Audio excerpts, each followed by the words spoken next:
Yes, ma'am. Okay, I think we are on the live in YouTube. Okay. So I think we will start up.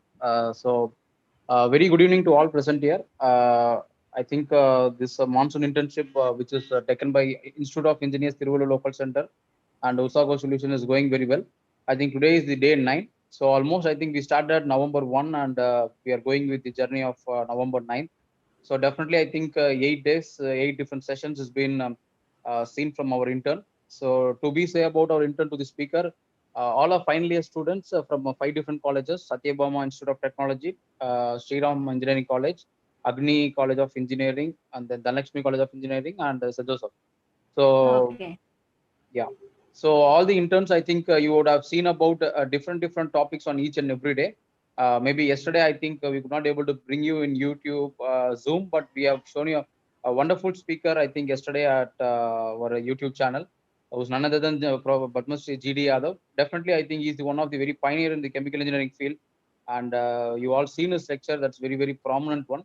So with that, I think today we are taking up a very important session from Swarnalata, who's a senior process engineer from Technip.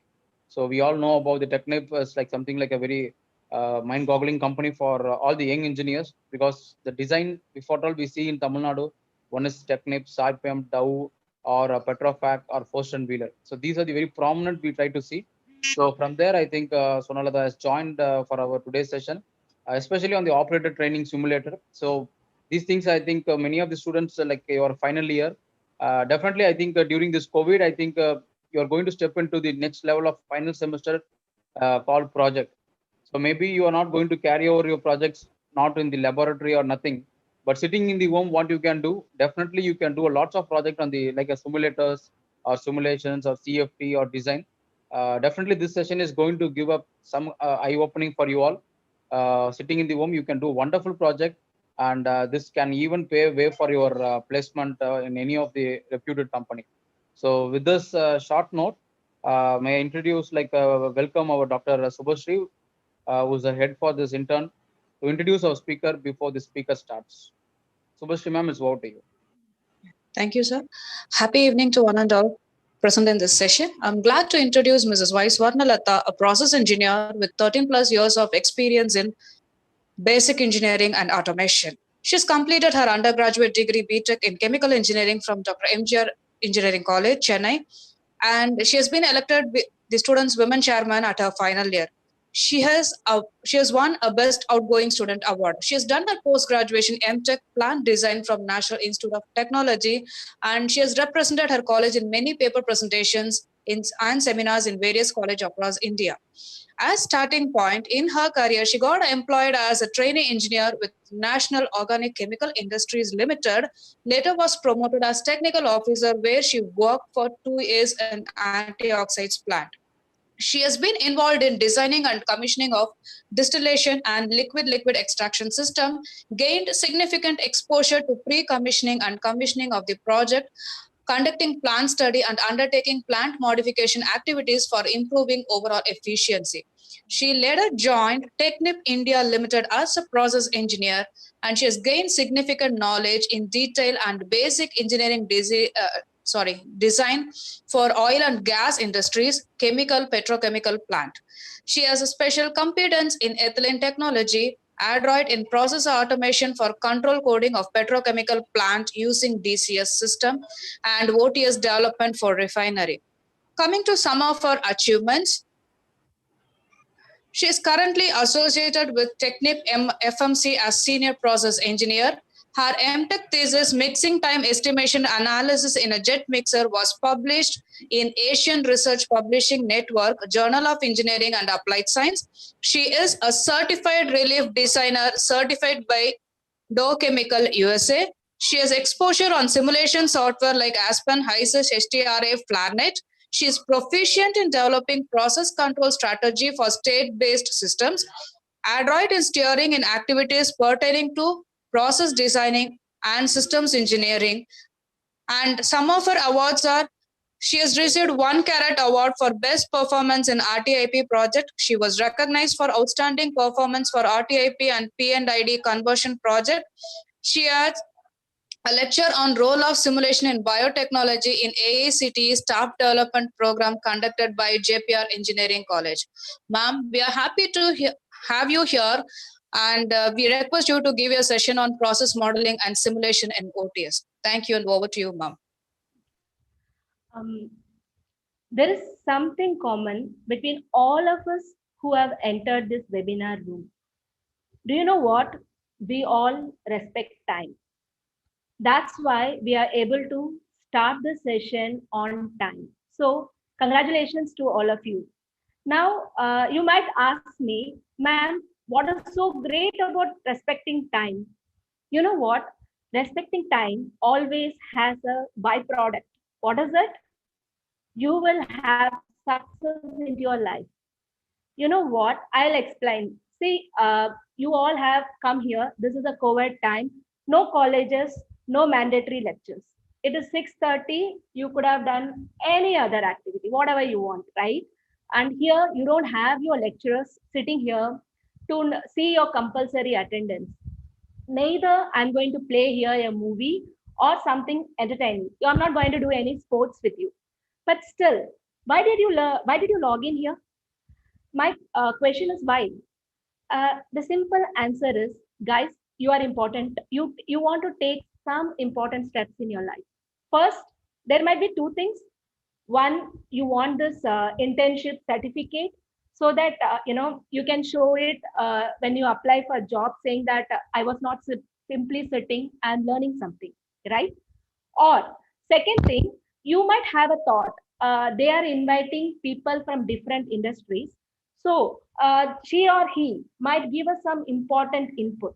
There might be some idea that can trigger you, where you can sit back and think, yeah, this is the area where what I wanted to know. Oh, I didn't know this. So I basically believe that all you people inside this room in this webinar are learners. So congratulations for that, and thank you for making me part of your life. At least your learning life, guys. I just want to say one thing: please don't stop learning, and it will not go anywhere. Always we have three L's. The three L's stands as lifelong learning. And one more caution: please don't just keep learn, and no implementation. When you don't implement what you learn, it is just a waste of your time that you're spending for learning. So I firmly believe success comes to those people who always learn and take action. So with that thought, I start my session. Thank you, ma'am, for that wonderful description about me. It makes feel good. I also like to thank the organizers for giving me this chance to interact with people. And there is one more person I would love to thank her. She is Subhatra Rajendran. We have been friends for more than a decade. We were colleagues. We were working together in TechNap. Later, we became besties. We have seen a lot of ups and downs. But why I specially thank her is because we together had a dream. We were just joined in jobs. We had a dream like, we will transform lives, but we never knew what we are going to do. So that time, maybe 10 years back, we were like not married. We went literally to all college. You won't believe we went to a lot of college, just taking our weekends, giving them what can you do after, what can you do after chemical engineering. I think that is what the session Subha gave you. So that my journey of thinking how to help others started with her. So we basically had the same goal. So thank you, Subha, for that. This is what today's session I have divided into 4 parts. First part, I'll be talking little bit about myself, and I'll not be sharing what ma'am has shared. I will tell you some turns in my life that put me into automation, or rather, I would say how automation got into me. Okay, that is one thing. The second part is about the topic. What is OTS? Why OTS? So I'll be explaining about all those things.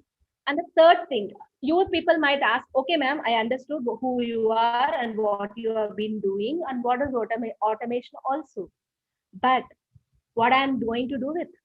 So the third part is I'm going to explain you what are the new fields, that people seldom know about process engineers. Where are the fields and which are the companies that have openings for process engineers with a particular skills, like the skill I'm talking, like simulation. If you are very good at, basic modeling, you're interested, that those things. So that will be my third part. And my fourth part will be Q&A, where you can ask me whatever questions you have. So before starting my topic, I have one request to all of you. The thing is like, you can ask me questions. Please ask me questions whenever I'm teaching a topic. If you have any, if you have any questions that you don't understand, please drop your questions then and there. And if you have some questions that you have not I mean that does not related with our topic, but yes, it has some importance to you, like you want to know, ma'am, after college I want to do like this, is it okay? If such questions, please park it. We will discuss in Q&A. I will try my best to give you a good information, whatever, wherever I can. Okay. So with this, I think we can move to our session. Guys, I want a feedback. Are you able to hear me? Did you get what I told? So just give me LIC, like loud and clear. If one, you just can ping me, please start being communicative. Please be open. So please tell me, am I loud to you? You can just drop in the chat. Okay. Okay. I got lots of chat. People are telling that they are able to hear me. So, okay. Thank you. Before going to the topic, I said the first thing I'm not fast, right? I'm slow. It's okay. My speed is of delivery. Can you just, one or two people tell me, am I fast or I'm like, okay, you are able to get me? Yes, ma'am. Yes, ma'am. Yeah. You are able to get me. Yeah. Okay. Thank you. Okay. As you all know, I'm Swarnalata. I basically belong from Andhra Pradesh, but I'm born and brought up completely into Chennai, so I'm a Chennai girl. So after my MTech, I didn't have any clue. When we were put in placements, people had a view that women are suitable for chemical industry. So basically, you all know MS has a big brand, got lot of people for place, and many people told us we are not going to take candidates. Okay, first I realized what's happening. Maybe I am taken off because I have in my core area, so I wanted to do something in it. So the only option I had was nasal RCD. Okay, at that time I had no information. Only I think only thing I got to know that I am going to enter some chemical engineering job. Okay, so I was happy with it. I joined it. But it turned out to be a big blessing to me because I was working with operations. Okay, I was put into a plant and also at the same time engineering. It is basically you do your engineering at the same time help production people if they have some difficulties. Now, what was that my takeaway? I got to see how my pumps work, how my reactors work. Apart from the theoretical knowledge, the practical knowledge. Why certain pumps doesn't work with certain fluids. You have that knowledge when it's a sheer pleasure. You can't tell that. So I would suggest anyone, if you get a chance to work in the plant, maybe for a short duration, please accept it, because the more you learn on plant will have a more impact on your design. The more theoretical, practical works. So, and also special message to all the female members who have joined. Please don't think that plant is not my cup of tea. Believe me, when I joined NOSL, I was the only girl in the entire male fraternity. Okay, and it was so thing. I didn't even have a restroom there. It is all girls. Only I have to go to the admin block to have a restroom. I'm not telling this that I had these difficulties. Why I'm telling is that any challenge that comes to you is only to teach you. Okay, and I was blessed that I got a very good team. I had all help from all my colleagues. They were really very helpful. My management was also very helpful to me. So that is one thing I would like to say. So all girls, even if you get the opportunity to work as an intern, or you are getting some training, short training, please take up. That is how if you really love your subjects, you will get a lot of knowledge. Okay, that is one thing. And the second thing was okay, all this, that I joined Technip and I was happy and I was doing all my process engineering thing. But second time the life shoot was in 2008 when we had a very bad recession. We didn't have much projects in Technip, but one of our clients, we work for Dow. Okay, Dow is our client. So Dow Chemicals had a very massive project in automation. Okay, that's when our VP called us and said that few of you, why don't you take up automation? Just for some period, maybe a 1 year. As soon as the recession subsides, you'll be called up. Then that was we were very bad. I was very bad. I thought, how can they do this? I don't know anything about automation. How can I even do that? But believe me, when you take challenges, lot of things open up for you. So in back of my mind, I had an idea that I don't know controls. I am not an instrumentation guy. Then why would I, do a automation? It's not my cup of tea.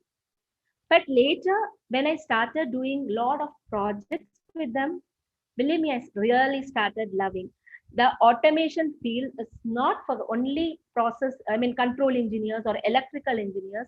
Trust me, a process engineer with a very basic and a very good knowledge of your chemical equipments, process can do wonders. I have done many projects. I didn't go back to Technib. I worked in automation for almost 6 to 7 years till my son was born. When I wanted to take a break, till then I had done a lot of projects, and it was sheer pleasure. In that project phase is where I was introduced to this OTS, that is the operator training simulators. Okay, so this is a short hint of what I did and what I went. So now I have finished the first phase of my talk. So let's go to the second phase. Okay, so whenever I take my class, or a section, I always like to have an idea, or I want to put some thought into your brain, so that you can think of various ideas that is coming out of it, a perspective. Okay, so before I go, uh, let me one sec. Okay, are you able to see the screen? You can just put it in the chat. Yes, one or two people, that's okay. Okay. Guys, I put a picture. Okay. Can you just see the picture and comment whatever comes into your mind? What do you think is happening here? By the way, it's my favorite pic. I'm waiting for you. You can write anything. Even you can say that I see a giraffe. That's okay for me. Giraffe perspective view. Wow. Mangesh, you are correct. So let me explain you. Okay, what is that? Giraffe drawing the top view of the girl. Very good. Not the person. Correct. You got it. Okay. Good. Yeah. Few of them have got it. So let me explain this story. Okay. There is two people. There are two people involved in this story: a young woman and one giraffe. Okay. So this. Okay. Before going to the story, let me tell you there are two sides to this. Okay. One side I'll explain you, which is a very general topic, and this picture has a very deep connection to the topic that I'm going to teach you later. So when I'm done with the session, I'm going to ask you the question, how is this picture related to our topic? And I want, if few people can give me the answer, then I think my session is successful. Okay. So let's go back to the picture. So the first picture, what happens here is there is two characters, the female and then a giraffe. What happened? This female dressed up very well and she wanted a beautiful portrait of her. Okay. That's what is her expectation. Okay. And now we come back to the other person, that is a giraffe. Now, giraffe was given a task. You are going to draw a picture. Okay. So what giraffe did, what he saw, he designed it. Okay. Do you think who is wrong in this? No one is wrong, right? Because the woman wanted her portrait, so she is right. Do you think she'll be happy if she sees the portrait that has been drawn? No, right? Similarly, giraffe, because of its height, uh, Surinder S. You have any question? You can just type it.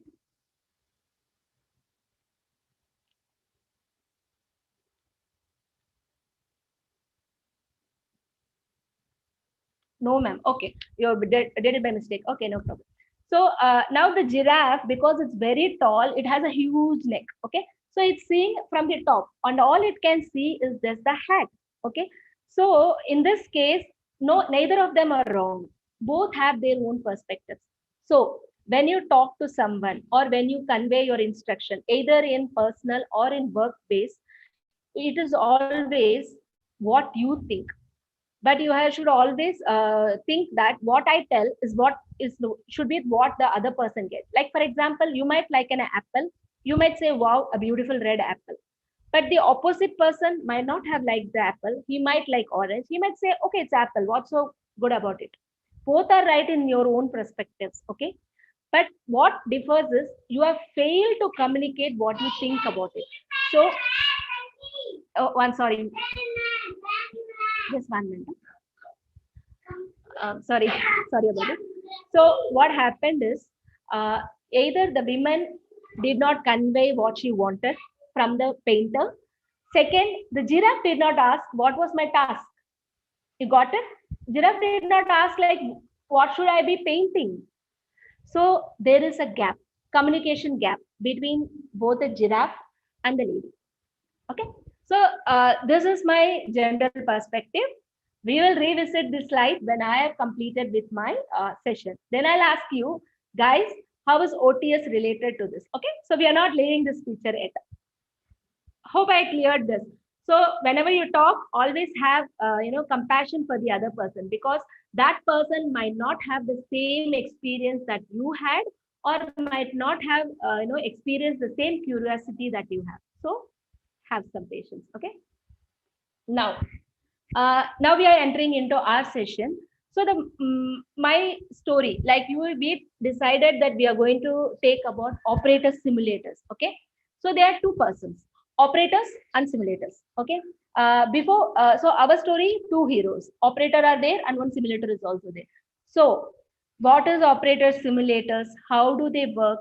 Before going that, let's get details about our hero. So the first hero I'm going to introduce you is the simulator. Okay, so get ready, simulator is coming.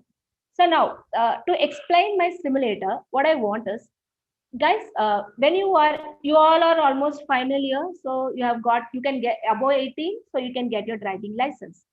So the first thing, for example, I like to drive a car. I want to learn to drive a car. Okay, so what I do, I go and tell my friend, some ex-person, hey, I want to drive a car. So if he is an expert driver, what he would say, hey, drive a car, I will tell you, it's just simple. It has three objects: A, B, C, accelerator, brake, clutch. Okay, you do this, you do that, you do this, that's it. You turn right, you turn left, driving is done. You might be very excited hearing what he tells, but when you are actually driving the car, you might be very excited hearing what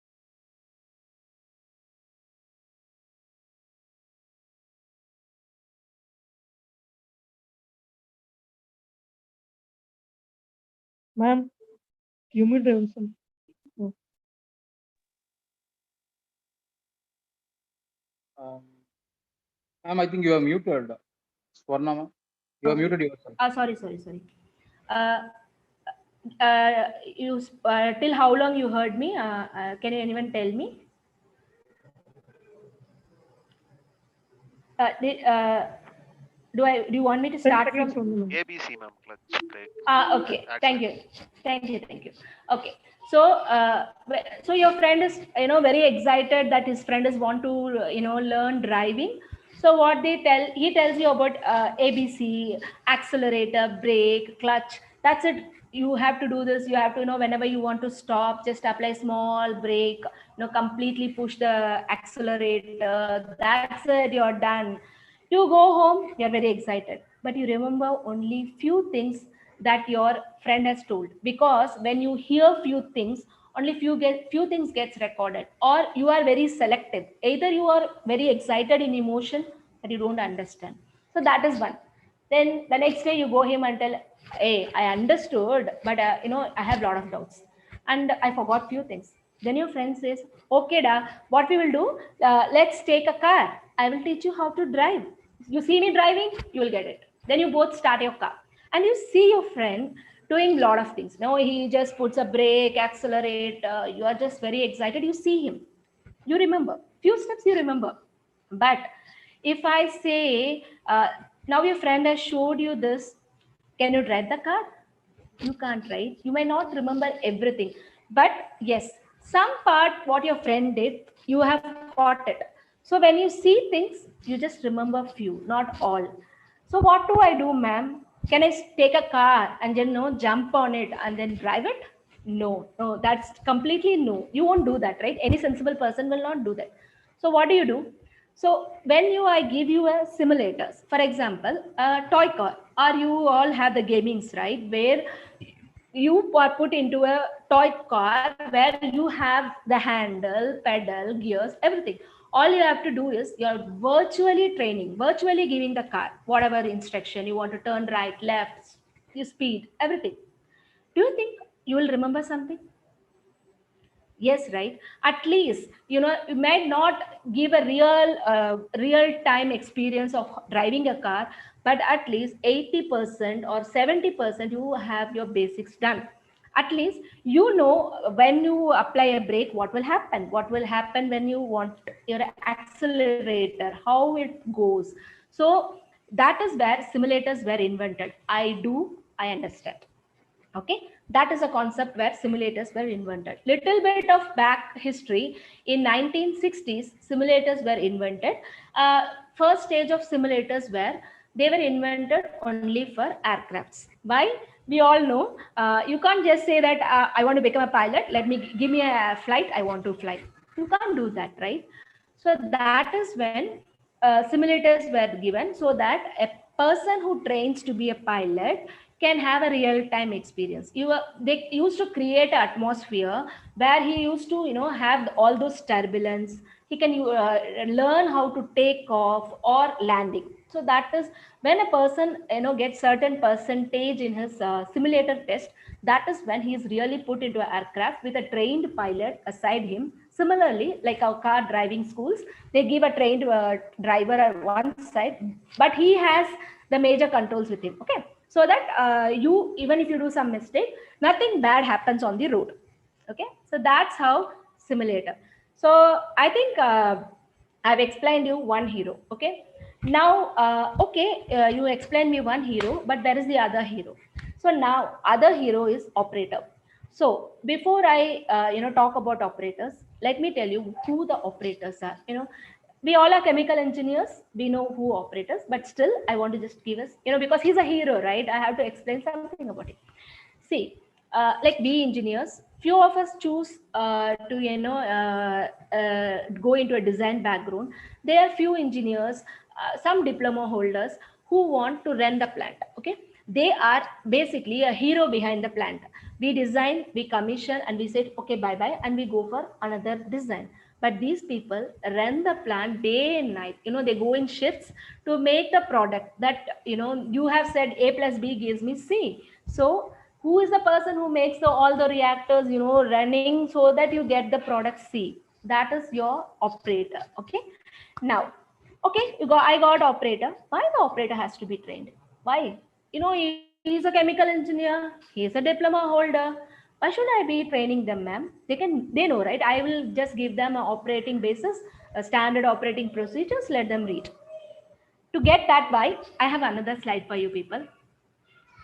People, I want you to answer this. What is this? You have seen this pic recently in COVID time. This had come up a lot of time. It's something tragedy occurred somewhere. Can anyone tell me what is it? You can type in. Yeah, very good. Bang on, yeah. Madan Kumar, bang on. See, Vizag. This is a Vizag tragedy. I belong to this state. Particularly, my husband belongs to this state. Okay, we all woke up in one night morning. Where we just saw the news that Vizag gas leak. Do you know why this happened? I'm not here to pass my judgment on someone, but I'm just telling about the system. Okay, so what happened is during COVID, when we all went into lockdown, even this LG polymers went into lockdown. Okay, that's it. Everyone, they have shed on the plant as a regular. Every procedure was followed. They shed it down and they left.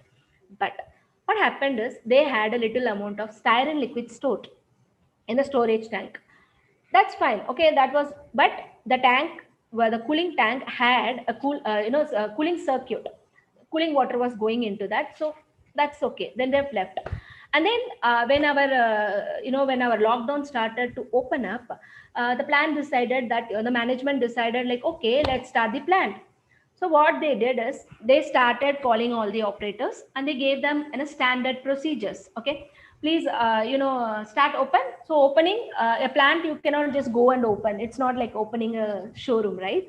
So you have certain procedures. All the tanks, you have to flush it out. The process, so that no contamination enters into it, right? So that was procedure. When this happened on the night, some operators entered the plant and they were trying to transfer all the liquid that is stored in the in that storage tank, basically. So they were just trained, said that take out the liquid and put it into another tank, so that either these tanks can be flushed out and the fresh products can be brought in. So that's their instruction. Okay, cool, they have followed it. But what they did notice is the cooling valve that is going to the the tank circulation system was choked. So what happened? Most of the styrene liquid was actually blocked in. And what happened? Vishakhapatnam is like Chennai. We have a lot of high temperatures going on. So because of the indirect solar radiation, lots and lots of vapors were forming. Okay. So even at night, there were a considerable amount of, since styrene gas is very toxic, there was a lot of vapor present, which these people did not understand. So when they started opening up all the block valves, which were in the lined up of the pump, the gas suddenly start releasing, and that's why this Vizag tragedy happened. Okay, there are many theories of to this. Like few say that the alarm systems did not work. Basically, when there is a gas leak in the plant, there might be some alarms that was not functioning, and siren of the entire plant was not. I mean, I think few of us will be aware that when you have a plant in a locality, that is when in a residential places like this plant, you have a siren. Like when there is a gas leak or a major fire accidents, which can hurt the community that is staying nearby, you need to raise the alarm. Even the alarm systems were not working. And that there was a report saying that 36 times the government has asked these people, like, your alarm systems are not working. So it's a condition where I don't know whom to be blamed, but this was a accumulative things. So I think why the operators need to be trained. I gave you the answer. I don't think anyone needs to you might have any doubt why your why is answered. Okay, so that's the reason. A very well trained and a very skilled operators are very important to increase a plant safety and production efficiency. Why? In nowadays, with lots of technology implementations, what happens is, when you go back, when earlier the plants were there, we had a simple technology. Even then, we had complex. But what we never used to, the market competition was not that much that we used to use the same plant and produce different products. But nowadays, to be in market leaders, every plant, you are supposed to make some A. What they do is, if a plus is a need of the market at that time, they change the same project. Like for example, you might get diesel is my final output, but diesel has different grade. One grade is used in one application, other grade is used in other applications. So what we do is, we use the same plant, maybe we added a purifier at front or refiner. You are just making the product more better with different process. So when an operator comes to a plant on a daily basis, he has, based on the market, for 3 months maybe I'm producing A plus diesel, and for the next 3 months I might be producing B plus diesel. Okay, so that's what's happened. So an operator should be well trained in different procedures. Okay, Sometimes some operator is not available in a particular session. So two operators working here, one might be diverted. Please go to that session. No, the way to run the production, right? You cannot stop production because someone is on leave, right? So these things, these are few things that happens in operations daily basis. Okay. So when this happens, a operator is is bombarded with lot of data in between samplings. Okay, some days rain, sun. So these things happen. So what is the solution? I'll share one more slide. See, this is one research foundation. So they have released. So what are the main factors that impede operator performance? So if you see, the majority is lack of ongoing training. You are once trained or once you're taught about the process, you are just left like that. You learn with your experience. Okay, that is one factor. 51%. And in OTS, this we are aiming to reduce this 51% to as much as we can reduce. And how we are going to do that, we will see in the coming slides. Okay. So other thing, number of alarms, control system, graphics are like very minute things. Okay, small things like if you want me to explain control system graphics. I hope you people would have seen how a DCS monitor is. You have different configuration of plans. Sometimes if you put a dense PPT, if you put a dense thing, what happens is a small portion of certain unit, you might not be, it might not be prominently visible to you. So in that case, the operator, when he is like, not one operator is given only a unit. In a one unit, there might be some 20 equipments. So he must be handling all these things. So that small portion he might not have noticed, or there n number of alarms. Okay, 1, 2, 3. So he is working on the first alarm, the second is going on. He doesn't know which is what. Okay, he has to silence that alarm by doing some work in the field and some work on the computer. Okay, so when he does that, the small alarm may lead to other, and that can lead to an accident. So that is one factor. So it clearly states lack of training to the operators is a major reason for the accident. So that is where OTS comes. Now you can ask me, okay, we agree everything. We have been training people, okay, from the centuries. As soon as the plant, the concept of plant manufacturing has come. So what is new in this? The new thing is simulator. Like I told you, when or a traditional training system, you cannot train an operator for some instance that occurs very seldom, but it's very dangerous. You can't even anticipate. You can't tell him. You can tell him that this is happening, this can happen, this can happen, but how to counter it? It's similar like driving a car. You hear from this people telling, management telling that this incident could happen, you should do this, you should do that. But when he practices on simulator, at least his response, and when situation occurs, he might not react, or he may not get scared, panic. He knows, okay, something like this I've done with the simulator, I have an idea. Okay, so his response to abnormal condition will be good or better. What will happen? The impact of that accident or damage will be less. In some case, even the impact will reduce. How? Because if some alarm triggers somewhere saying that the level is high or a temperature is going beyond a level, he can anticipate this increase in temperature probably will lead to runaway reaction. Okay, when you are training him for such situations, he will have in the back of mind, oh god, this is coming, so this is my first alarm, I need to prioritize this, otherwise this is going to lead to very big incident. So the proactive thought, making an operator proactive, that is what this operator training simulator is doing it. Okay, guys, hope you got this. What is simulator, what is operator? So why operator training simulators? Okay, so I'll move on to my another slide. And now you understand what is the basics of OTS, right? So let's go now. Okay, now how do you do this? Okay, I all understood. Okay, fine. But how do you do this? So that is what I'm going to explain this slide.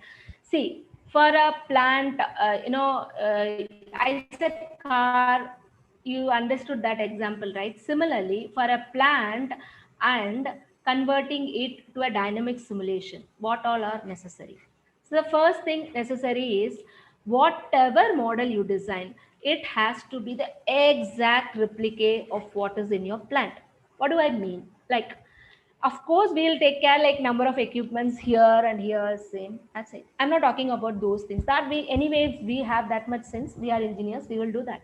No, what I am talking about is if you have a spare pump, if you have three pumps, we will mimic the same into the model system. Okay, that is when I can say my plant and my model are same. you know uh, it is very difficult, I agree. Driving a real car and simulators has its own drawback, but we try maximum to both of, so that the both has the same unity. They both when you see, like, okay, this is one apple, this is also one apple, not that this is a big apple and this is a small apple. Okay, uh, you understand, it should be like that. So that is what is we try to make a reality, have an exact copy of what is present in the plant. Okay, how do we do that? I'll just come back. So the definition part, see, dynamic simulators are nothing great. It's same like the you might have seen many softwares like Aspen, HYSYS, same. It is similar. It has similar build-up models which you pick and drop it and you put your input. Same thing. So this is also same, but it had much more. You'll say like program-wise, it is more advanced programmed so that it can be connected to a DCS system. That's it. So it is nothing but a computer software which enables the plant running model. Okay, and it also has to produce the same behavior that you run in a plant. So and the next thing is, which industry uses this? So initially, oil and gas, completely oil and gas industry is very advanced level of usage. We had refineries, petrochemicals. See, why these industries? Because they were considered to be complex industries. Complex in the sense, when you enter a refinery, it's not just one pump you see. You see hundreds of pumps, big compressors. It's like a world of jungle. You go everywhere, you see some equipment making some noise, doing its own work. So the complexity of an oil and gas industry is very, that particular thing is very high. So which means your level of risk is also high. So if I have a very simple plant, okay, why would I even bother to, because these automations is not like, you get very cheap. You invest a considerable amount of money, but the amount you invest is very less when you consider the risk of accidents or risk of loss of productivity. So in that Vizag plant, if you see, because of that, the whole plant is shut down till now. So the loss of productivity, they have to pay huge compensation in terms of for the people. And in case of humanity, you cannot even give back what those people, like the 15 people lost their life, you cannot give back, right? So when you consider this damage, OTS is a more healthier choice. You care for your environment and also for your people, and of course for your profit. So that based on the risk of operation, OTS is implemented. But nowadays, even power generation, pulp, metal and mines, and the latest admission is, pharmaceuticals. Generally, pharmaceuticals, the scale of operation is little bit smaller when compared to the other industries. But even pharmaceutical industries are coming into OTS. Okay, it's because of the high reliability factors. Okay, so now, okay, all said and done, what is our challenge? As a chemical engineer, what is my challenge here? So the first challenge is, the first or the important challenge, when as a process engineer, I do my modeling, I have to ensure that when I design my plant, the same principles I apply here, right? For example, I'm designing a heat exchanger. I'm giving some heat coefficient, okay, some H value. I consider some reduction or some capacity increase based on the experience of our guidelines, our designs. I need to use the exact value in modeling also. Not that here I use one value and in my modeling I use another value. And that means it's a contradicting. you will not get the same exact output what you're expecting. So that is one thing.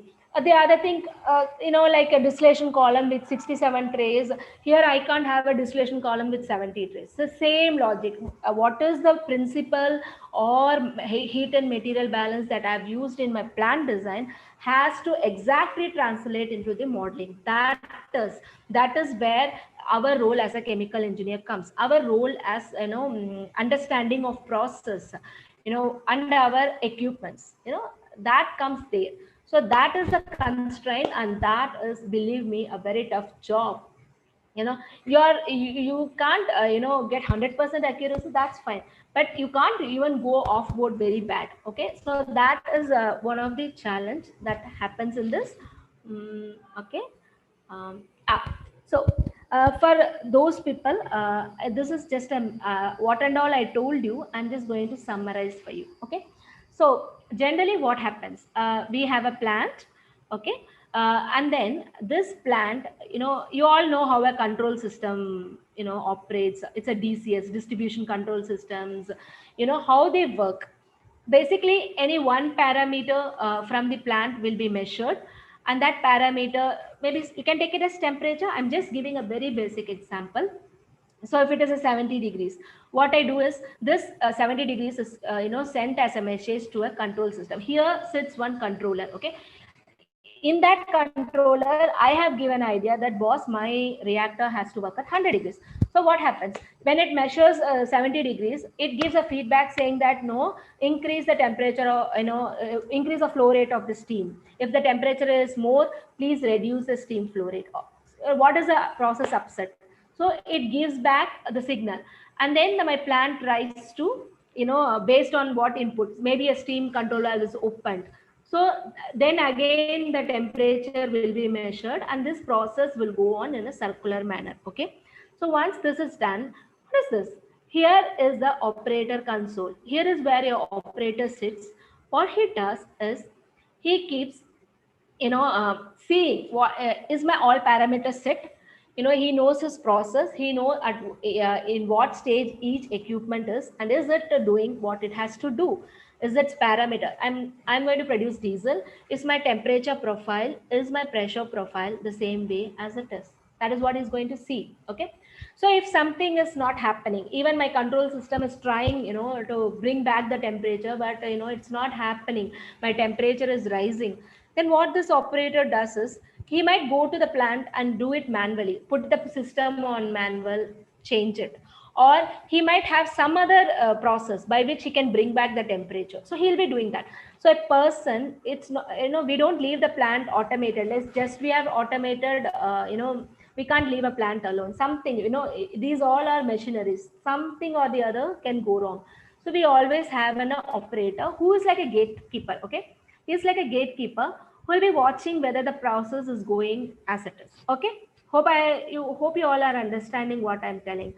Now, what I do is I just try to do the same thing with my operator training simulator. Only thing is, this is real, physical. Everything is physical here, and then OTS, everything is virtual. What I do, I take my software, either Aspen, Unisum, Dynsum, anything. Okay, I take that and I do my modeling. I do modeling exactly how my plant, the same capacity, same flow rate, same thing, everything, same equations I do here.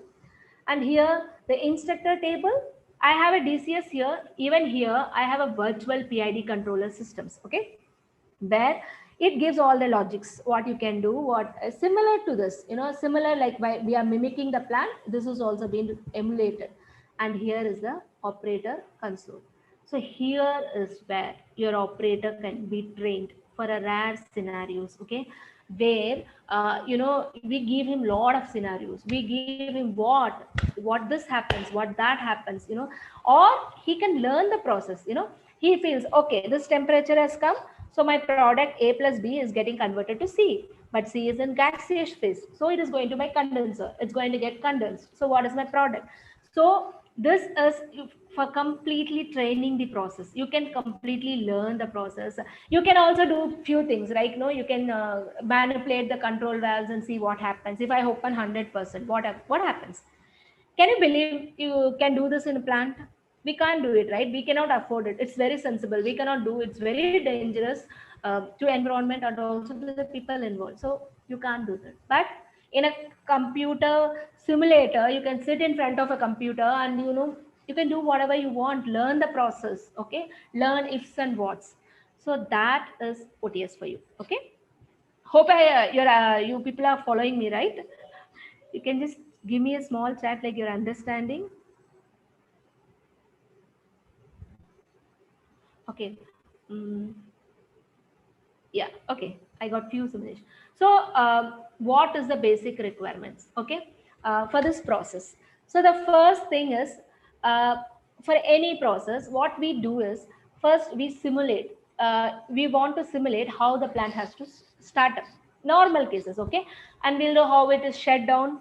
We will create some incidents like during a normal operation how the plant is operating. So first we don't go for the it is a dynamic process, but we just say day-to-day activity, how our feed enters, what happens, which reactor, which phase. So we slowly take the operator to all these sequence. Once he is learned, once he is into the equip, then we start giving some disturbance. You saw that plant model where we create different scenarios. What do we do?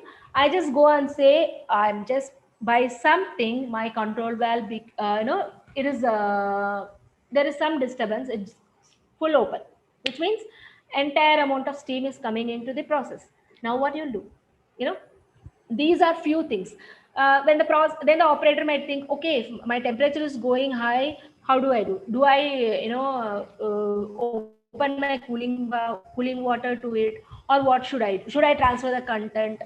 So that is how we train the operator how to do things. Okay. So there are different process. How do we train? We sit with a lot of people who have worked in the industry, who can tell us what can happen, and we can sit and imagine, if this can happen. Now none of the things has been taken as small things. Everything matters when you train, because you never know which small thing leads to the other. Even if you think you're 100% pure, there will be few things that you did not even imagine that they are threat. That is the wonder of plant. So any process engineer will tell you, when they design and the actual plant operation, there will be very big difference. There will be small difference. Some things which you wouldn't have anticipated will show up during commissioning. That to avoid such things, we do this OTS. Okay. So this is a slide.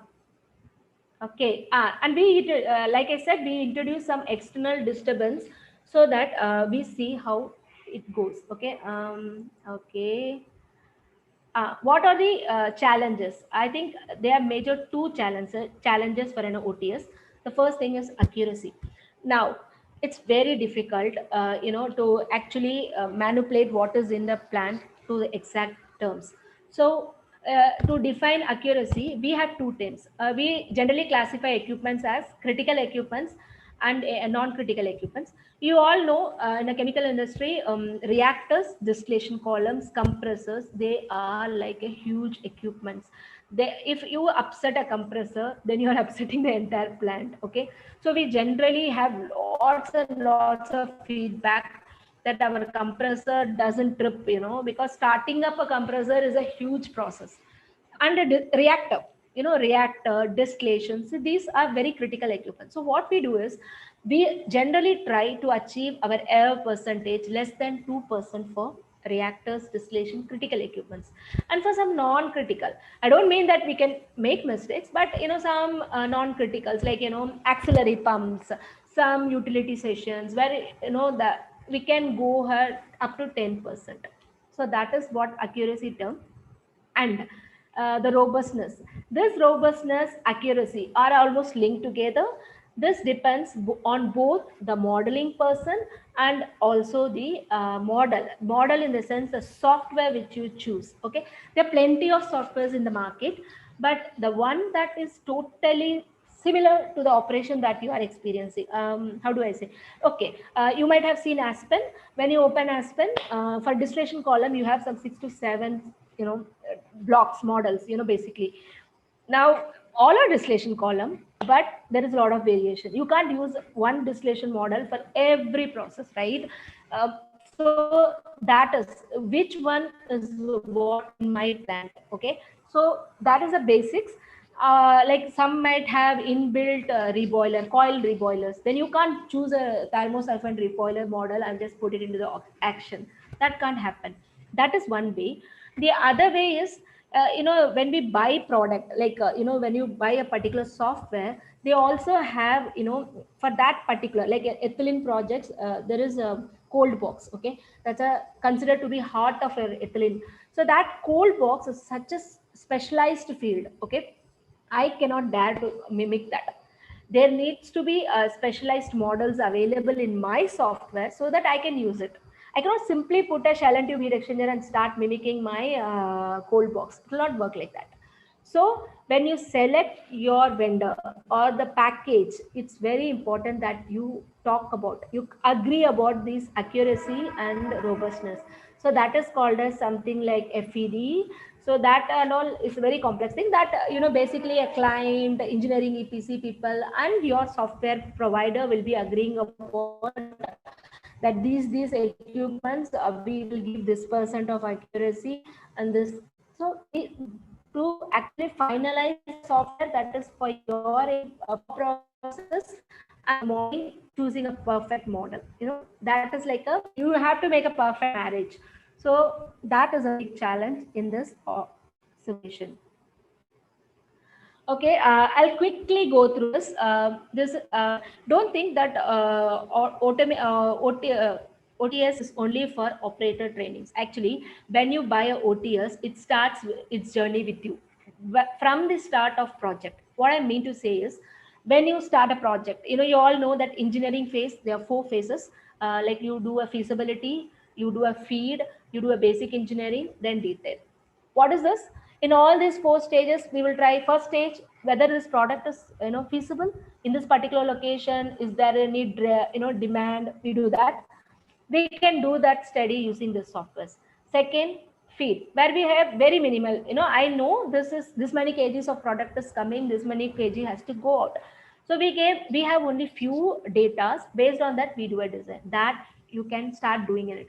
So when you start putting this on your flow sheet, you are creating a preliminary PFT for yourself. Okay, based on this, as the level of engineering progresses, as you get a lot of data, you keep on designing, you perfect your design with all the details.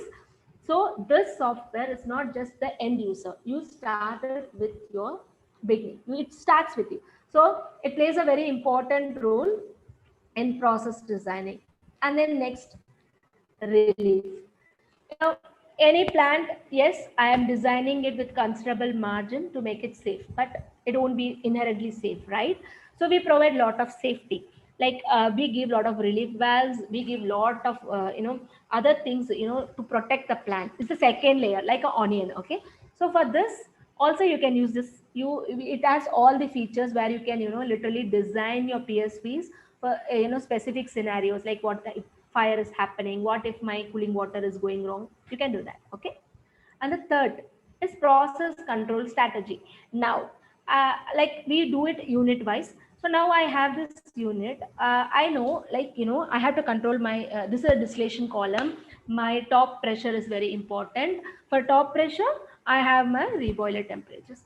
So we know which control loops to do, and even the control instrumentation guys will be here.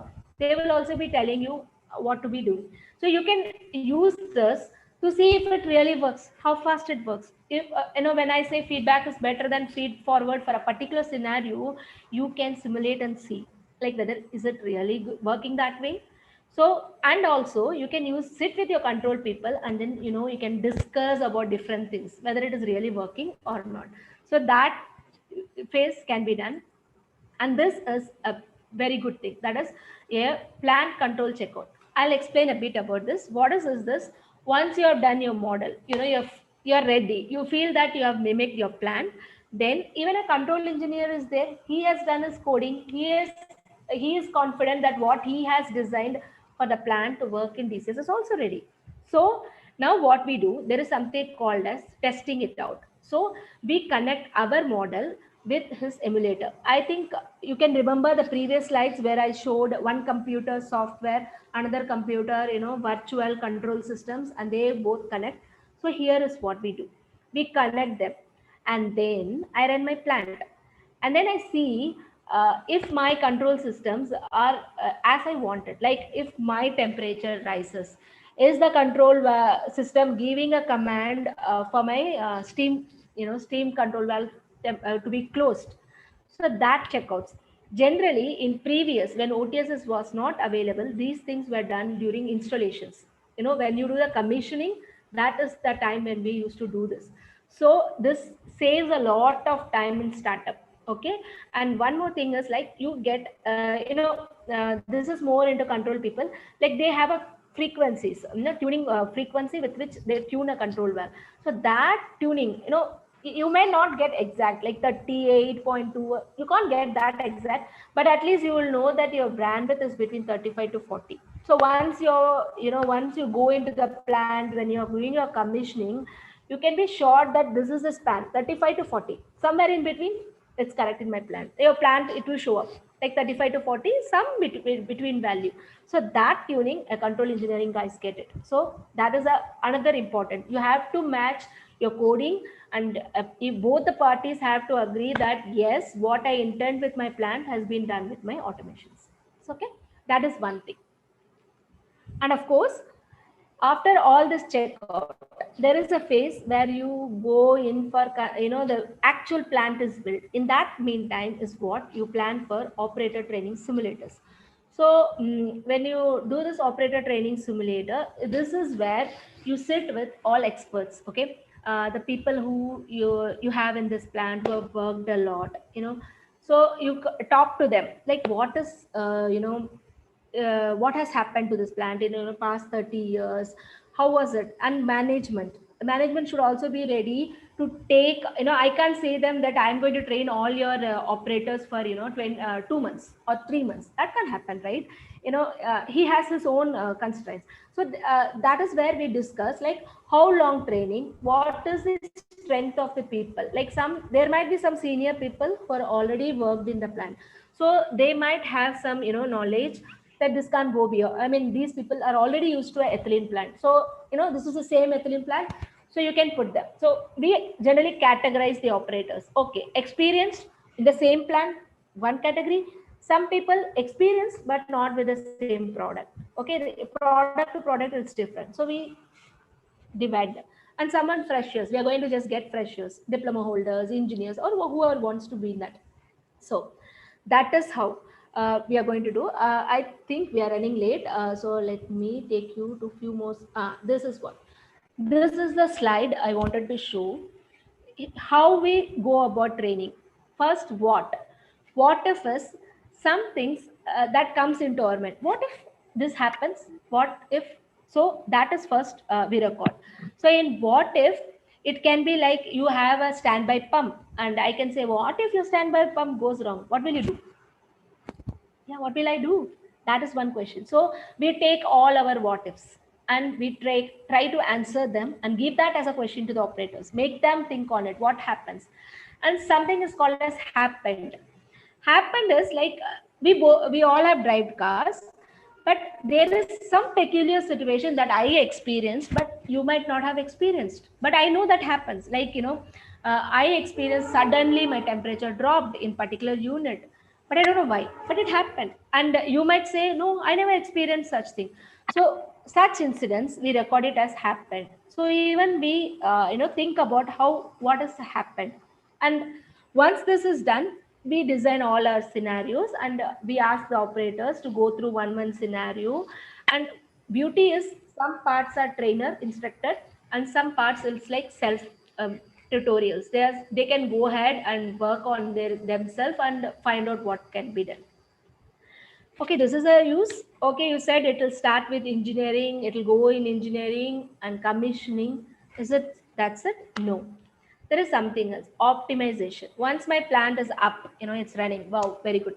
Then it tracks, there are a lot of variables, it will be tracking my plant's performance, and it will give, you can put in lot of things which can tell you, like, there is some energy efficiency, there is some energy loss here, you can do something, there is a lot of time, it's taking a lot of time, you can cut short the process, some details, you can optimize the plant. The third thing is, of course, maintenance. You can know how your plant is, healthy, it's running healthy, it is 100% efficient, no, it is 80% efficient, with trends that this OTS gives. Okay, so that is a brief introduction about OTS. I'm not going to take this is a dynamic circle which I explained you, like, in a conceptual design you can do it, you can do the basic engineering package with this, you can do the detail. In detail, HAZOPs, it plays a very important role, you can simulate and see what happens. And there is one phase like procurement where we don't have any role, but you can use that time for training, preparing your training. Then there is a operator training session, startup and commission. The this is the phase where it has a maximum impact. And then operation and maintenance, as I explained you, and debottlenecking, this is one area. Okay, now I have done my plant. After maybe 10-15 years, what if I decide, the management comes with the idea, like, what can, if we can increase the profitability, I mean, if we can increase the productivity maybe by 10% or 20%, then I can't go and directly increase my input into the plant and say if it is working or not, I can do that. So in that case, again, I can use the simulator and see if it can be increased or if it cannot be increased, or what is the problem. Okay, I can do this, but the reactor is not sized for it, or my distillation cannot take the load, or okay, my plant is completely okay, maybe here and there we need to change pumps, you got it. So you can do those things. So that is a major part in this. Okay.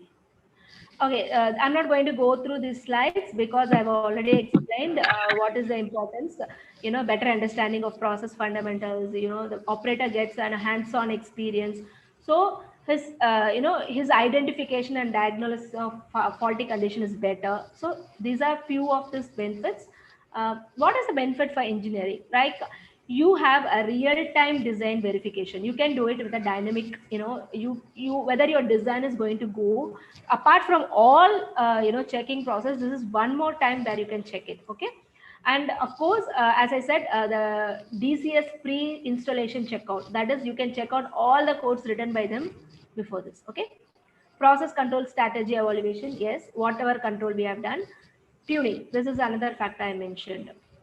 Re-engineering, what is the benefit for management? So first is, you reduce costs during your design and construction, because you can create various situations where optimal designs can be designed.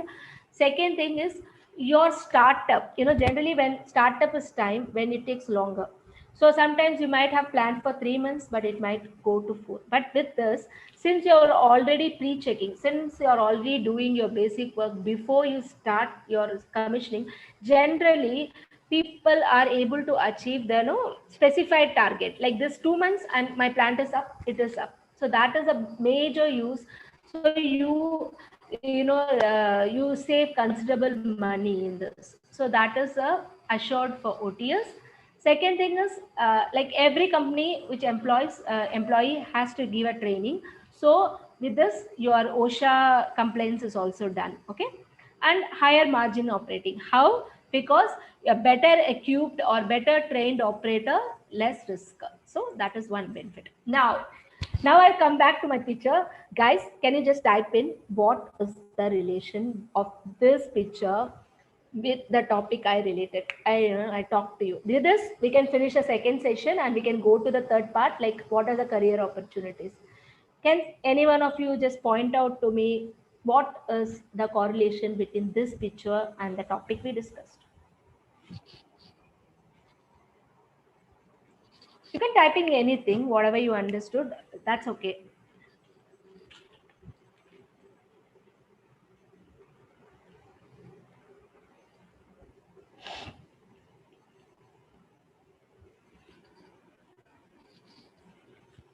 No one did not get anything, is it?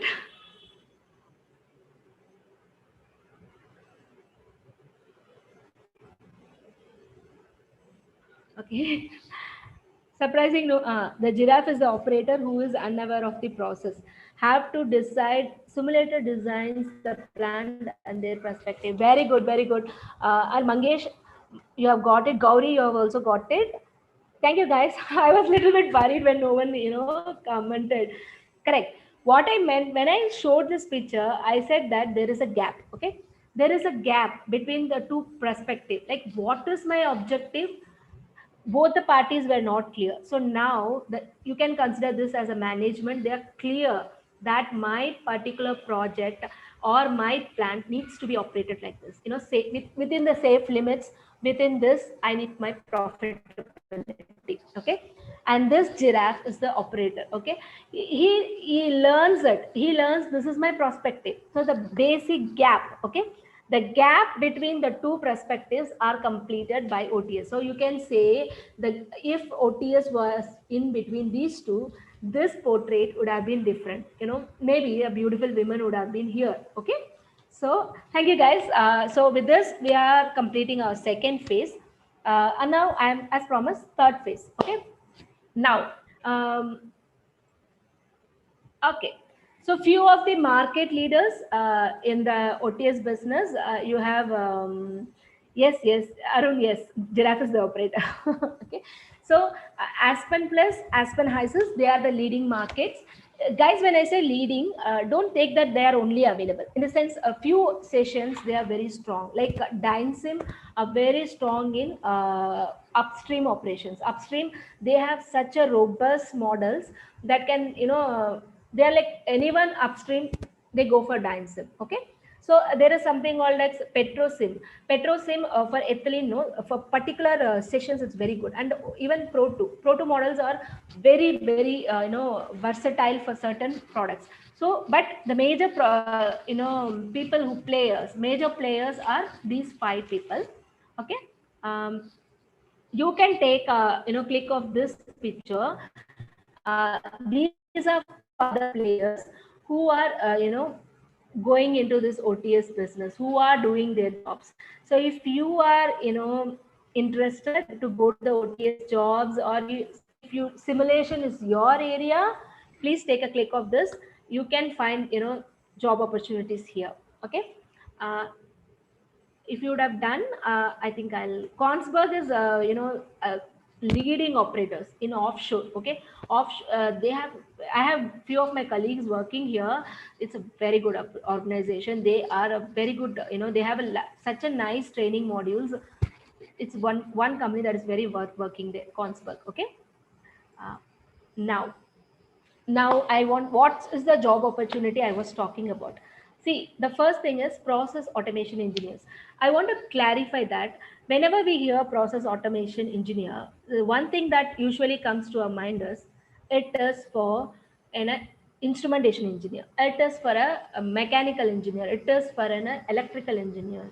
But let me make it clear, automation engineer has in any company, if you see ABB, for example, it's a leading automation company. They produce a DCS. If you see, 50 to 60% of all employees are chemical engineers. Why? Because when you design DCS system, understanding of the process is a first and basic thing. Okay. Yes, you need to know about your control systems. Yes, you need how to code. Coding is like, I will tell you, it's like, your C plus, your Java. Learning Java or C plus is mandatory. So when you go for a difficult, like for example, if you want to do your coding in DCS, each DCS has a different modules. That is in-house training that you can't get outside. Okay. But process engineering, how my reactor is, how is my distillation, that is you. And process, if I want to produce my ethylene, I have to know how my ethylene processes, what is my temperature profiles, at what temperature my ethylene and ethane separate. That knowledge, what if I increase the temperature, what if I less that, that's where you shine in this field. Take it from me, because when I entered, I really thought I'm not for this is not my cup of tea. But when I entered, I understood that I'm far better than other guys because of my basic understandings of chemicals. Not that I am like, some intelligent person. No, I'm not like that.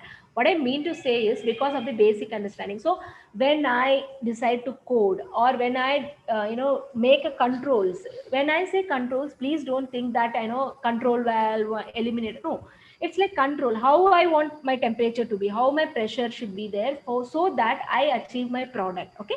So when I do that, being a chemical engineer, it gives a cut over of others. I can easily understand, boss, my dryer is not going to work like this. You can't design it like this. It needs that time to work. Absorption takes so much time. Desorption takes so much thing. You have to put it in the reverse. I can't say that I'll put it in the opposite direction. So automation engineers, all major companies take chemical engineers. So please don't get scared that that's not my field. It is a highly area. Highly, chemical engineers can do wonders in that, and they are doing wonders into that. Okay. Second is simulation engineers. Now, based on the OTS explanation I gave you, please don't think that OTS is only thing in simulation. Okay, that is not there. It is also one of the industries where people are recruited based on their simulating, simulation knowledge. Or there is other part of it. Where do you think like this Aspen, the Unisem, Invensys, how do they do the software? They need a chemical engineer, right? They are chunk of chemical engineers who are well paid, who are passionate, who are doing their thing. This doesn't require a software knowledge. What it requires is, yes, your basic understanding of chemical engineering that anyways you will have doing a 4 years of engineering, and also in any job you need to learn. As I said, if you keep learning things, that's how you do. So HISIS, now you just take a model and put it and use it. But there has some equations gone behind it. There is some thought, some research gone into it. Who has done that? There is a chemical engineer. Okay, he does this. Yes, there is some mathematical equation writing part that software engineer does. But again, what he has written, and whether it is achieving the objective, it again has to be rechecked. Who is the person who has to check? That is a chemical engineering. Okay. So automation and simulation is an area where you have a lot of openings, and also where you can do very good. Okay. I'm going to give you these are the few companies. Okay, these are the leaders who do automation software development process. Okay, you can even include HTRA. Okay, I'm not included HTRA here because that is totally different. But if you are very good in, if you are very interested in heat transfer concepts, exchangers, then you can go. Even HTRA Research Institute is there. There they are 80% chemical engineers and 20% mechanical engineer. But we all consider that HTRA is a mechanical topic. Exchanges is a mechanical topic. But believe me, no, all the modules that you get, in HTRA are being made by chemical engineers. Yes, mechanical engineers play their role. I'm not saying that we are alone leading. They also have, but we do have openings. So think big, think different. If you are a person who like, modeling, simulating, you do something and you want to see the result. Yeah, is it working? Is it not working? So when you are in that area, this is one field that you can open up. So with this, I think I'm done with my presentation, and open for QA. You can ask me any question. I will, answer. You can give me feedback on the sections, any questions. Not only on this, you can ask me on, any professional idea you want, anything. I'll try to explain. I just hope that the session was good, and you are able to get some useful insights. So that's done from my side. Ma'am, Yeah. I have a question, ma'am. Tell me. Can you tell your name, please? Magesh, ma'am. Okay, Mahesh, tell me. Is asking this knowledge is required before join the job or after the join the job? We will learn as a training. I'm sorry, I didn't get you. What you will learn before or after job? Aspen plus, ma'am, for program language. Aspen Plus, actually, we all learned in our job. Okay, on the job trainings were given to us. But nowadays in colleges also we have a model and a simulation input, right? Oh, okay. So there also we can learn. We have private training institutes also for that to training. But majorly we on job trainings are given. Oh, okay. Thank you, ma'am. Someone is asking to unmute. Ma'am, Yeah. Yeah, ma'am, please go ahead. ma'am, I have one doubt, ma'am. Yeah, tell me, Arun. Ma'am, in the beginning, any process plant or industry gives so much of time period for training, ma'am. By the way, one plant once started, uh, they failed to give so that time period for upcoming operators, ma'am. What's your opinion, ma'am? This is the problem. We facing so much of factors affecting operators' performance, ma'am. What's your Bang, opinion? yes, bang on, Arun. I would, give a big clap for you. You have just asked a genuine question. Okay, it's true. Like the example I gave for Vizag plant. Yes, it happens, but sometimes it's like trade off. The management generally try to trade off. It should not be ideally done, but that's how it is happening. That is why there are norms. Don't think that they're not norms. Every norm, every factory act has it, like operators have to be trained for every 1 year, based on their performance, the weak points, the weak sections in which they need to be trained. uh, some company follows, some company they don't do that. Sometimes they feel like we have as a human mentality, like on the job they will learn. Even in, it doesn't not only apply for operators, okay, even in engineering firms, even in every company, the thing is like, okay, you are a junior, initial training is being given, so you have to learn from your seniors. Yeah, ma'am. Okay, Thank you, ma'am. that Thank you is, so much. yeah, that is when you actually, Arun, that is when you have to step up. Okay, Yeah, you yeah, need to take extra effort to learn. That is genuinely where improves you. Okay, ma'am. thank you. Sometimes, Yeah. sometimes the seniors also um, have some wrong thoughts. So they will me like juniors also get the wrong way, ma'am. Follow the wrong way. Like what I say, if once the senior following the wrong way, the juniors also get the wrong way, following wrong way also, ma'am. Yeah. Yeah, this is like it depends on whom you follow, right? Yeah, ma'am. In an office, இப்போ நீங்க like you have a lot of friends, I agree, okay, but you, in your heart, your intuition tells that this friend is good for entertainment and this friend is very good for education. That இருக்குல்ல, நீங்க ஒரு சில பேரை பார்த்தீங்கன்னா இவங்க வந்து is very sincere in his job, இவங்கிட்ட ஏதாவது கத்துக்கலாம் அப்படின்னு உங்களுக்கே தெரியும். ரைட்டா ராங்கா? Yes ma'am.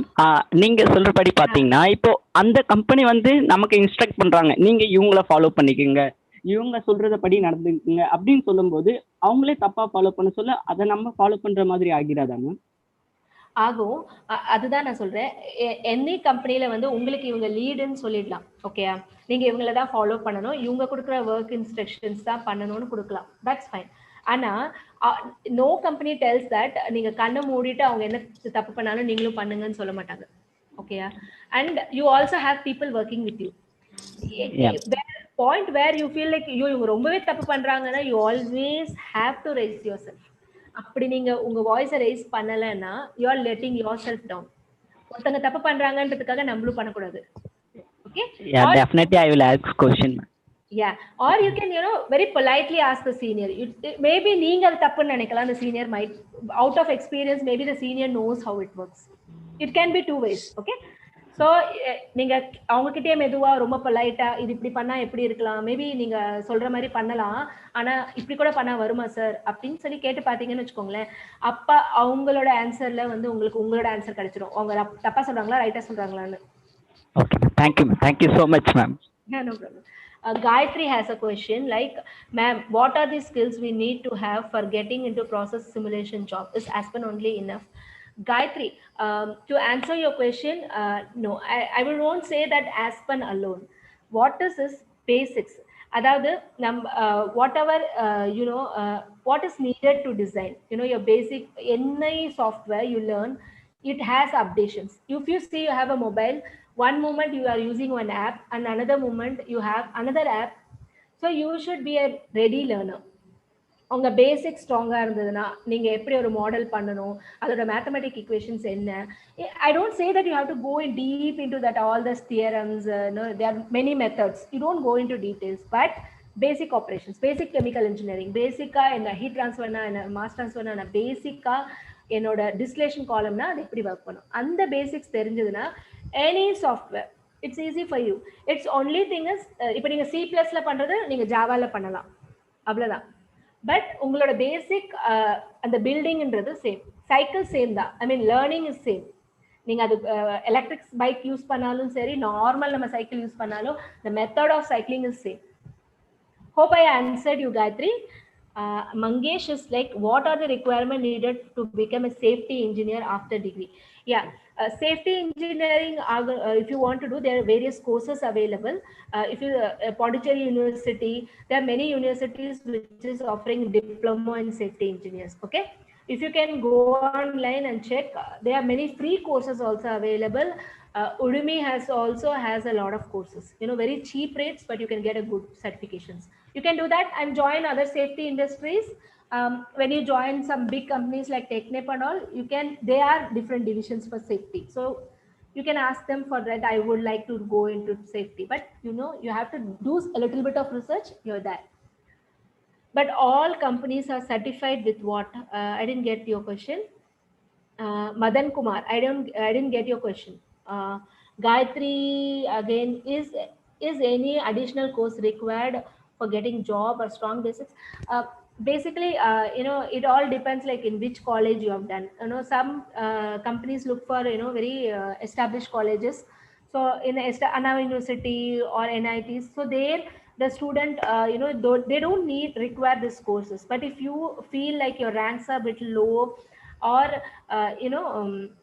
என்ன சொல்றது, உங்க காலேஜ் அந்த அளவுக்கு ரேங்கிங் இல்ல, பிளேஸ்மெண்ட்ஸ் எக்ஸ்டர்னலா வரல அப்படின்னா, then yes, doing a course is added advantage. It is there. If I'm learning this Aspen Plus and if I finish the course with you, sorry ma'am, for every process engineering job they are asking for experience in a very large scale industries. As a freshers, how can we get into recruited? Can you give me some tips? See, first of all, when you join as a trainee engineer, ideally they don't ask for experience. But if you really want to give them something in the final year la irukumbodhu, take internship, free internship. Because people paid internships வந்து only for a premium institutes கொடுப்பாங்க, like IITs, NITs, அந்த மாதிரி institutionsக்கு கொடுப்பாங்க. And what you can do is take free internships. அதாவது ஒரு சின்ன சின்ன கம்பெனியா இருந்தாலும் பரவாயில்ல, you can go there and what to say, you can have for 2 weeks 3 weeks internship, learn sincerely, and then you tell them that this particular industry I have done this internship and this is what I learned. I know how to see a PNID, I know how to see a PFD. I don't think when a beginner stage they ask for a big experience. Definitely they don't know, because they also know that you are fresh from college, right? What are the types of jobs for chemical engineering in electroplating? Electroplating is also aluminum based industry. You have a lot of jobs. Okay, but you need to I'm not much aware of I'm right now, I don't know major companies, but Singri Research Institute is there. You can search in softwares, in internet. Learning chemical software is a must for chemical engineer. Must means which kind of software should be there. See, what I will say is there are n number of softwares. Okay, what I suggest you is, please you can learn which is basic, like Aspen Plus, HISIS. They are very simple software that is available in your college also. Learn. But what I will tell is, please learn how to do modeling. Okay, how you are doing modeling la or ipo or material balance, if you are doing one material balance, what is my outcome, how they are interacting with each other, that basics is required. Now if you go out and say that I am someone in very great in Aspen HISIS, you might get job, but tomorrow you might be asked to work on other software like Pro 2. There you can't say that I don't know. Like for us, like some projects we use Aspen, some project we go to Pro 2. different. It happens, right? There you can't say. So what I would say is, please, see the basics, how to do. If you know basics, any software, you can just crack it. Why and how did you get NIT for masters? Muttu, the reason why I joined NIT is like, in my family, everyone is like PhD. So I wanted to do MTech. It was basically my instinct. Why I joined NIT is like, when I did my gate, I didn't get into any IITs, but I got it into NIT by writing its entrance exam. So from first, I always had a thought that I'm going to do my masters. So that was my inclination. I wanted to do my masters, so I did that. Sheetal, when I learn, pursue training or software, will I be given projects, or will the company ask me only get trained on software? What can I pursue for a software? Will I be given projects? Yes, when you go into a training institute, they won't give you a project. What they will give you is, they will give you a lot of exercise. Okay, they'll give like how to find how to do material balance for this reactor, how to get number of stages, how to design an evaporator. They are problems, that tutorials basically they'll give you. I don't think any training institute gives a live project. No. Okay. Muttu, do we need any specific course for learning modeling? Because we don't have any in our syllabus connecting. I think modeling, you don't have mathematical modeling. See, there is no specific course for modeling. Okay. Only when you do your MTech, there is a specific course for modeling where you talk behind the equations, like what mathematic equations are used. But when you do lot of tutorials, don't do blind. That is what, like, tutorials, they say go to the object, select the distillation column, you just select and put, and then give this value. When you give some value, try to find out how is it calculating my, you give your feed rate, you give your distillate rate, how it is calculating my reflex ratio. That is a thinking you have to apply. You can't just see this and do. Okay, so don't do manual பண்ணீங்கன்னா உங்களுக்கு ஒண்ணுமே புரியாது. You will not understand. You will keep on solving equations, but you will not go anywhere. So please see the basic. Why it is, if I give some flow rate, it is something is coming out, where is the remaining portion, what has happened, what is the equation. If you look back, even in all softwares, you have many, many topics, help topics, which tells you which equation is being used, why, what is the condition. That's how you study. Ma'am, it is good to go for masters or better for job? Muttu, the answer for this question is, what do you want? Okay, if you look in, for a job and your financial situation, you can go for job. Or if you want to go into research, okay, you want to do some research papers, or your pleasure for learning more, you can go for masters. And if you are like normal EPC industries pathina, they don't generally they don't have a big gap between a master and a BTech guy. You are get paid same. Okay, that time you might feel that your 2 years you're wasting in masters. But if you're going for a research, research institutes, there are a lot of research institutes that hire chemical engineers. Okay, we are there, from even pharmaceuticals to all FMG products, into major fuel, gas, oil and gas, everything we are there. So when you do that, there your MTech research level, MTech PhD, it gives a lot of value for you. You are paid higher for your MTech. Okay. um, Easier understand. Thank you, thank you, thanks for this. Guys, if you have any more question, you can put